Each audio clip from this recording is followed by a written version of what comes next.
Hi children, నమస్తే to all. ఈ రోజు మనము already 10th class 7th lesson coordinate geometry చెప్తున్నాం కదా. ఈ జామెట్రీలో భాగంగా 7.1 కంప్లీట్ అయ్యింది. 7.2లో కొన్ని ప్రాబ్లమ్స్ చెప్పాము. మరి కొన్ని ప్రాబ్లమ్స్ ఈరోజు చెప్పుకొని 7.1 7.2 సంబంధించి చెప్పిన ప్రాబ్లమ్స్ యొక్క ఇమేజెస్ మనం వీడియో చివరిలో పెడతాను.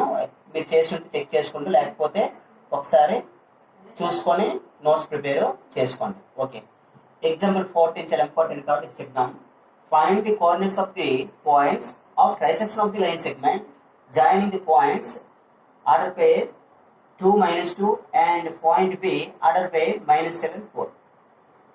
అంటే త్రిదాకరణ బిందువులు కొనుక్కోమని ఏబి లైన్ ని 3 సమాన భాగాలు చేసే పాయింట్లు కొనుక్కోవాలి. 3 సమాన భాగాలు చేయాలంటే మనకి 2 పాయింట్లు అవసరం. పీక్యూ అంటే 3 ఈక్వల్ పార్ట్స్ చేస్తున్నాయి అంటే వాటిని ఏమంటారంటే త్రిదాకరణ బిందువులు అంటారు. ఒక రేఖాఖండాన్ని 3 సమాన భాగాలు చేయటువంటి బిందువుల్ని త్రిదాకరణ బిందువులు అంటారు. అది ఇంగ్లీష్లో చూసినట్లయితే trisectional points means the points which divides a line segment into 3 equal parts is called trisectional points. 3 సమాన భాగాలు చేస్తే 3 సమాన భాగాలు చేయడం అంటే దాని మీనింగ్ ఏమిటి? ఇక్కడ AP equal to PQ equal to QB, AP one PQ one QB one part అవ్వాలి. కాబట్టి ఇక్కడ పి అనేది ఎలాగ డివైడ్ చేస్తుంది? 1:2 డివైడ్ చేస్తుంది. క్యూ అనేది 2:1 డివైడ్ చేస్తుంది. చూడండి, ఇక్కడ పి అనేది ఎలా చేస్తుంది? 1:2. ఇక్కడ M1:M2. చూడండి, ఇక్కడ 1 పార్ట్ 2 పార్ట్స్ కాబట్టి పి 1:2 రేషియోలో కట్ చేయాలి. అలాగే క్యూ ఇక్కడ 2 పార్ట్స్ ఒక లెఫ్ట్ సైడ్ ఉండాలి, రైట్ సైడ్ 1 పార్ట్ ఉండాలి. 2:1 ఇలాగా పి 1:2 క్యూ 2:1 రేషియోలో డివైడ్ చేస్తే ఆ లైన్ని అప్పుడు ఏమవుతుంది? అది ఆ లైన్ సెగ్మెంట్ అనేది 3 ఈక్వల్ పార్ట్స్ కింద డివైడ్ అవుతుంది. సో ఇన్ దట్ పాయింట్ ఆ విషయం కనుగొనంగా మనం ఏం చేయాలంటే ఇప్పుడు పి అండ్ క్యూ పాయింట్స్ని మనం కనుక్కోవాలి. ఆల్రెడీ రేషియో ఉంది, 2 points AX1 Y1 BX2 Y2 ఉన్నాయి.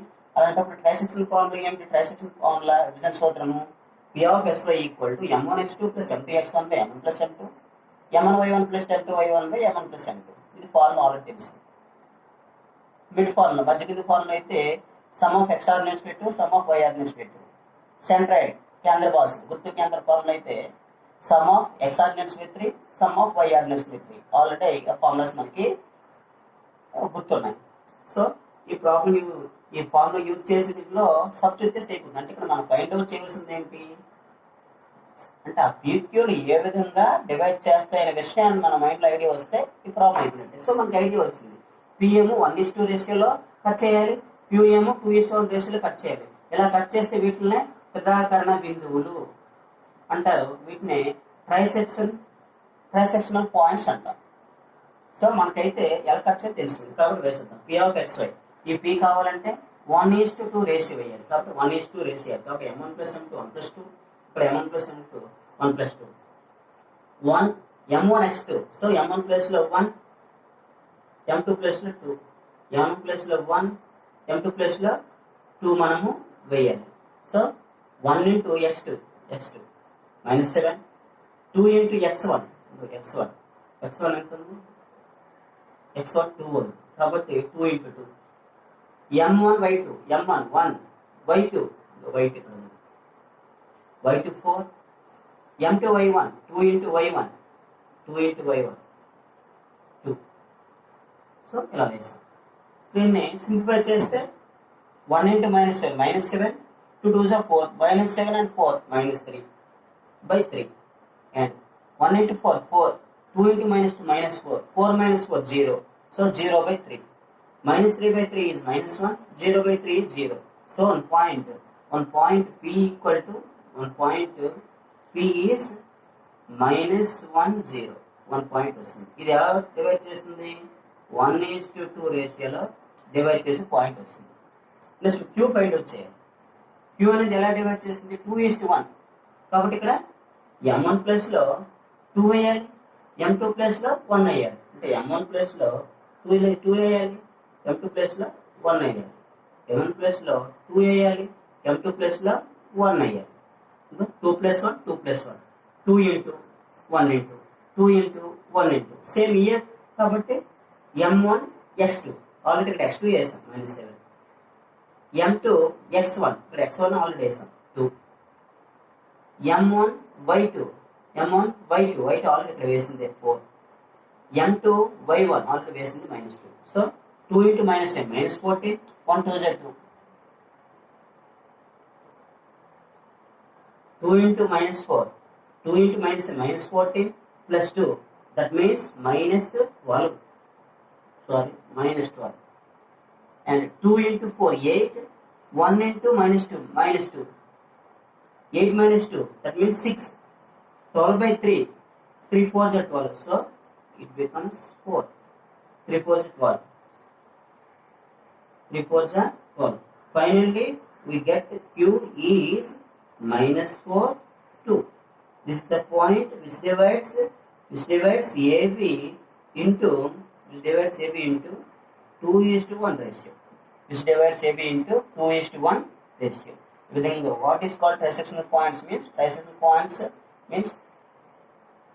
points which divides a line segment into 2 into 3 equal parts are called trisectional points ఒక రేఖాఖండాన్ని 3 సమాన భాగాలకు విభజించేటువంటి బిందువుల్ని త్రిదాకరణ బిందువులు అంటారు కాబట్టి ఆ బిందువులు ఏమై ఉండాలి 2:1 1:2 రేషియోలో ఉండాలి అలా ఉంటే అలా ఉంటుంది అని అర్థం ఓకే ఇంకా అర్థమైంది ఇంకో ప్రాబ్లం చూద్దాం okay children coming to another problem 7.2 10th problem find the coordinates of centroid of the following centroid centroid ఏమో తెలుసు కదా గుర్తు కేంద్రం centroid ఫార్ములా ఏంటి s sum of x ordinates by 3 sum of y ordinates by 3 so ఇక్కడ centroid find out చేయమండి so ఇచ్చినటువంటి points 3 ఇస్తాడు ఎందుకంటే ట్రయాంగిల్ ఉంటాయి కాబట్టి ట్రయాంగిల్ వెర్టిసెస్ ఏమనుకున్నాను a -1 3 and vertex b శీర్షం b 6 -3 శీర్షం c vertex 3 -3 6 I take it x1 y1 x2 y2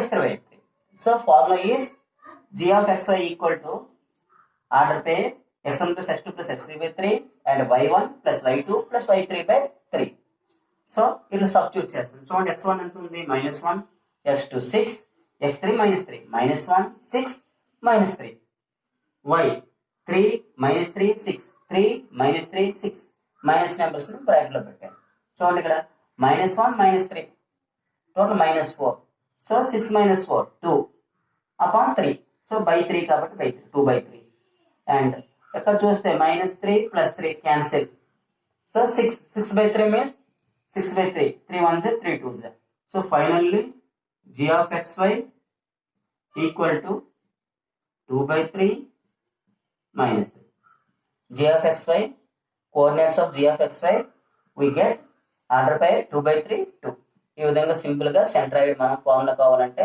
x ordinates by 3 y ordinates by 3 అని చెప్పి మనం చేయొచ్చు ఓకేనా నెక్స్ట్ ఇంకో ప్రాబ్లం చేద్దాం తర్వాత ఇమేజ్ మీకు పెడతాను okay children coming to another problem this is parallel problem సమాన చతుర్భుజం ఎగ్జాంపుల్ 16 చూడండి so that the points a 7 3 b order pair 6 1 c order pair 8 2 and d order pair 9 4 taken in that order are vertices of a parallelogram vertices of a parallelogram అంటే ఈ points అన్ని కూడా సమాంతర చతుర్భుజం parallelogram యొక్క శీర్షాలు vertices అని మనం చెప్పాలి ఆల్రెడీ 7.1 లో చూసాం parallelogram చెప్పాలంటే ఏం చేస్తాం అక్కడ మనం అన్ని సైడ్స్ యొక్క లెంత్ కనుగొన్నాం అండ్ వాటిలో ఆపోజిట్ సైడ్స్ ఈక్వల్ అయితే parallelogram అవుతుంది మళ్ళీ రెక్టాంగిల్ అవుతుంది వీటిని డిఫరెన్షియేట్ చేయాలంటే డయాగ్నల్స్ మనం ఫైండ్ అవుట్ చేసాం డయాగ్నల్స్ నాట్ ఈక్వల్ అయితే parallelogram అని చెప్తాం ఈక్వల్ అయిపోతే parallelogram has an extra quality that is rectangle అని చెప్పాం అంటే అదప్పుడు రెక్టాంగిల్ అయింది ఎక్స్ట్రా క్వాలిటీ ఉండడం వల్ల రెక్టాంగిల్ ఎవరి rectangle is parallelogram but converse is not true ఎవరి parallelogram is not a rectangle అయిందంటే parallelogram చెప్పచ్చు సో parallelogram అని చెప్పాలంటే ఏం చేయాలి మనం అన్ని సైడ్స్ కొనుక్కోవాలి అక్కడ ఉన్నటువంటి ఏసీపీడి లెన్స్ ఆఫ్ ఏసీపీడి కొనుక్కొని నాట్ ఈక్వల్ అని చెప్పాలి అది 7.1 ప్రాసెస్ అయితే 7.2 వచ్చేసరికి ఆల్రెడీ ఇక్కడ మనకి మిడ్ పాయింట్ ఫార్ములా మనం నేర్చుకున్నాం ఆ ఫార్ములా ఆధారంగా మనం దీన్ని నిరూపించవచ్చు ఎలా నిరూపించవచ్చు అంటే మనకు ఒక విషయం తెలుసు we know that diagonals of parallelogram bisect each other diagonals of parallelogram bisect each other diagonals of parallelogram bisect each other that means diagonals అనేవి కర్ణాలు అనేవి సమద్వికరణ చేసుకుంటాయి అంటే ఒక సమాంతర చతుర్భుజంలో చతుర్భుజంలో కర్ణాలు సమద్విఖండం చేసుకుంటే అది సమాన చతుర్భుజం, సమాన చతుర్భుజంలో కర్ణాలు సమద్విఖండన చేసుకుంటాయి అనేటువంటి కీ పాయింట్ ఆధారంగా మనం ఈ ప్రాబ్లం కంప్లీట్ చేస్తున్నాం. సో కర్ణాలు పరస్పరం సమద్విఖండం చేసుకుంటాయి. దాని అర్థం ఏంటి? So mid points of the diagonals AC and BD should be equal. అంటే కర్ణాలు ఏసీ మరియు బీడీ మధ్య బిందువులు సమానం కావాలి. మరి మధ్య బిందు ఫార్ములా మిడ్ పాయింట్ ఫార్ములా, మధ్య బిందు సూత్రము m of x y equal to some of x ordinates by 2 and some of y ordinates by 2. ఇక్కడ చూడండి, ఇక్కడ వెక్టర్స్ వరుసలు తీసుకోండి. కాబట్టి ఏ బిసి వరుసలు తీసుకున్నాం. ఇప్పుడు ఏసీ మధ్య బిందు కొనుక్కోవాలి. అంటే mid point of AC, mid point of AC A is 73, C is 82. x1 y1 అనుకున్నాను, దీన్ని x2 y2 అనుకున్నాను. సో x1 plus x2 అంటే 7 plus 8 by 2 and y1 plus y2 3 plus 2 by 2, 7 plus 8 15 by 2, 3 plus 2 5 by 2.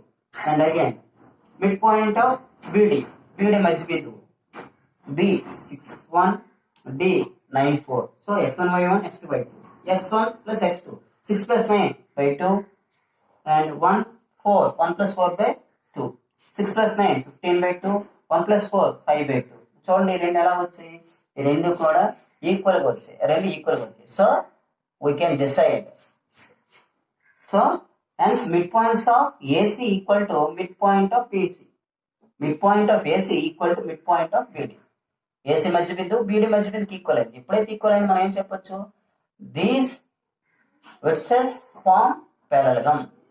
ఈ శీర్షాలతో మనం సమాన చతుర్భుజము తయారవుతుంది అని మనం చెప్పుకున్నాం. Therefore the points ABCD are vertices of a parallelogram. ఈ శీర్షాలన్నీ కూడా సమాన చతుర్భుజం యొక్క శీర్ష బిందువులే అని మనం తేల్చి చెప్పుకోవాలి. ఎలా తేల్చి చెప్పాం? మిడ్ పాయింట్ అనేటువంటి చిన్న ప్రిన్సిపల్ పైన ఆధారపడి మనం చెప్పాం. ఓకే, వీళ్ళని ఇంకో లెక్క చూద్దాం, లేకపోతే అన్ని లెక్కల యొక్క ఇమేజెస్ పెడతాను. ఇవన్నీ కూడా చూసుకొని నోట్స్ ప్రిపేర్ చేసుకోండి. ఆల్రెడీ చేసిన వాళ్ళు చెక్ చేసుకోండి. Okay children, coming to next problem చూడండి. 7.6 problem. If A and B are order pair -2, -2 and 2, -4 respectively, find the coordinates of P such that AP is 3/7 of AB and P lies on the line segment AB. అంటే AB అనే line segment పై P అనేది ఉన్నట్లయితే, P ఉన్నట్లయితే ఎలా ఉన్నది? P lies AB equal to 3/7 of AB. AB line segment పైన, AB అనే రేఖాఖండం పైన పి ఎక్కడో దగ్గర ఉన్నది. అది ఎలా ఉన్నది, ఎలా ఎగ్జిస్ట్ అయింది? ఈ ఏపీ వాల్యూ 3/7 ఆఫ్ ఏబి. అంటే ఏబిని 7 పార్ట్స్ చేస్తే, ఈ ఏబిని 7 పార్ట్స్ చేస్తే దాంట్లో 3 పార్ట్స్ ఏపీ. దాంట్లో ఏపీ అనేది ఎన్ని పార్ట్స్? 3 parts AP. అంటే మిగతా పీబీ పార్ట్ ఎంత అవుతుంది? ఎగ్జాక్ట్లీ 4 పార్ట్స్ అవుతుంది. ఎగ్జాక్ట్లీ 4 పార్ట్స్ అవుతుంది. కాబట్టి AP is to PB, AP is PB ఎంత అవుతుంది? 3:4 అవుతుంది. అంటే ఈ రేఖాఖండంపై పి 3/7 ఇంటూ ఏబీ అయితే ఏపీ 3 పార్ట్స్, పీబీ 4 పార్ట్స్. కాబట్టి 3:4 అవుతుంది. M1:M2 3:4 అవుతుంది. ఎప్పుడైతే మనం అది ఫైండ్ అవుట్ చేయగలిగామో మన లెక్క అయినట్టే. అంటే ఇక్కడ ఇప్పుడు పి వాల్యూ ఫైండ్ అవుట్ చేయాలి. పి వాల్యూ ఫైండ్ అవుట్ చేయాలంటే మన దగ్గర ఉన్నటువంటి ఏంటంటే ఏమిటి?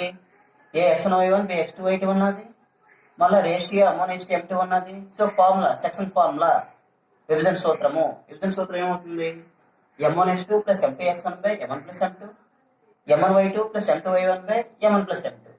సో దాంట్లో సబ్స్టిట్యూట్ చేస్తే, అంటే ఇక్కడ మనం ఫైండ్ అవుట్ చేయవలసింది ఒకటే, 3:4 ఎలాగా వచ్చిందనేది మనం తెలుసుకుంటే అయిపోతుంది ప్రాబ్లం.